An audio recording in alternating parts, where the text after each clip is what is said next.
Anyway, from the cross, Jesus taught us love. He taught us merciful love. Mercy draws good out of evil.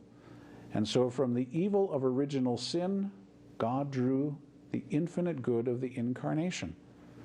And amazingly, God actually allows us to love Him in a merciful way. That is, things like having compassion, having sorrow when we look at the cross. The word compassion literally means to suffer with. That's what the word means. The word passion means suffer, so compassion means to suffer with.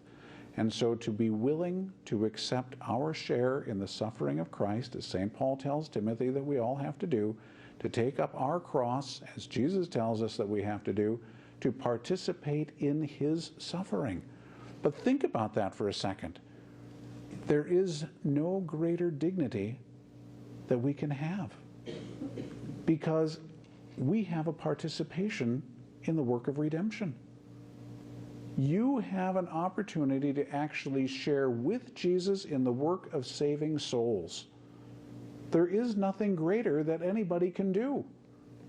We can't save a single soul all by ourselves, but we can unite our suffering to that of Jesus, and then His suffering continues on for the salvation of souls in our day. And you stop and think about it, it's really kind of mind-boggling. I'll talk much more about that throughout, because it keeps coming up every now and again, but it's something that we all need to really think about. We tend to run from suffering, especially as Americans. Oh, any suffering, find me a pill, turn on the TV, bury me in bed, whatever. We just don't want to deal with it. That's not what Jesus said. He said, I longed for this. This is what He came into the world for. And so He didn't run from it. No, when it came right down to it, He said, if the cup can pass me by, but your will be done.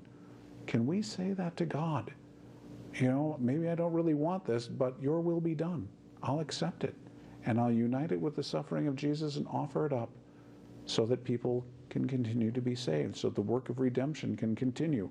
We'll talk about, like I said, we'll talk about how that works at a later time, but just to know that that's what you can do with your suffering, whatever it is, and we've all got it. And it always makes me laugh. The more things that we come up with to be able to escape suffering, the more things that God creates to cause it. So He's got an infinite imagination. So if we think that we're going to be able to get away, oh, look, we got this pill, so we don't have to suffer that way anymore. Okay, so people aren't suffering that way, but now look at all the new diseases that doctors have never heard of before that are popping up out of nowhere. Why? Well, because we don't have to deal with the old ones anymore.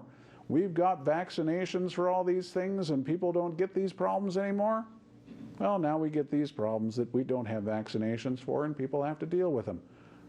We have to suffer. It's part and parcel of human life. The question is, what are we going to do with it? What's the difference between your suffering and the suffering of a dog? None if you don't offer it up. But yours is human suffering. You have a mind and a free will. You can accept it. You can offer it up. You can unite it with the suffering of Jesus. It becomes divine. Again, I'll explain how it becomes divine at a later time, but just to know that that's the reality. So anyway, I better continue on or we won't get done.